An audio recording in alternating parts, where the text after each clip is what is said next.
Helpings for the Heart. It is written founder George Vandeman's favorite stories.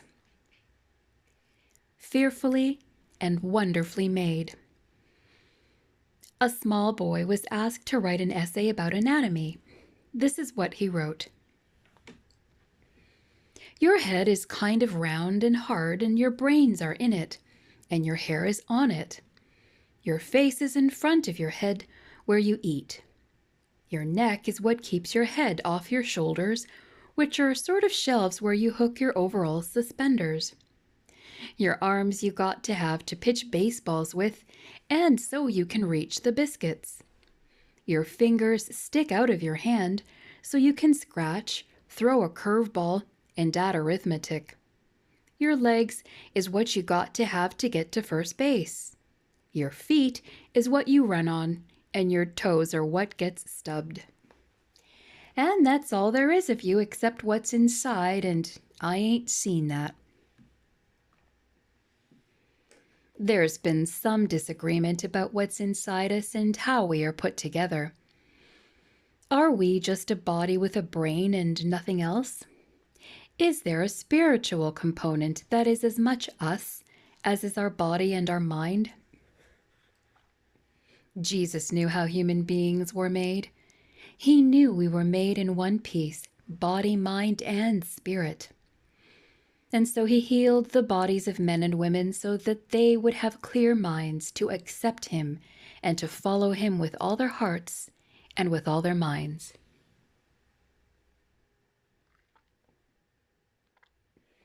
An honest farmer.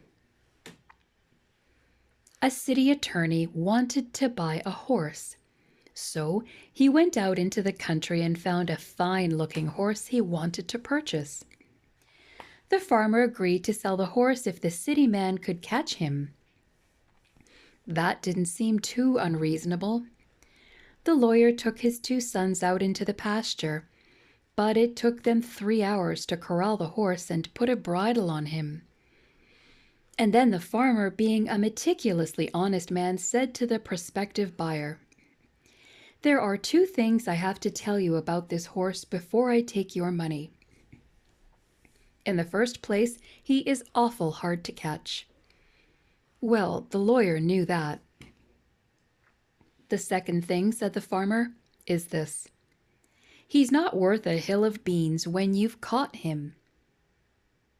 We're all selling ourselves to other people all the time, or trying to. And we're very particular about the display counter. We want to look right and sound right and seem right. And if we're a little hard to catch, well, that's all right too. But if we were as honest as that farmer, would we have to warn any prospective buyer that we aren't worth very much once we've been caught? The truth is that we go to great lengths to hide our flaws. We don't want anyone to guess that we have a temper that is apt to explode at any moment if someone says the wrong thing. We don't want anyone to know that we aren't as calm and composed and gracious on the inside as we are on the outside. A lot of advice is making the rounds today. Just be yourself. Act natural. But is that a good idea?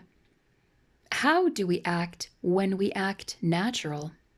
What are we like when we let go the restraints? A person may go to church every week and carry a Bible, but someone has reminded us that a chimpanzee can be trained to carry a Bible.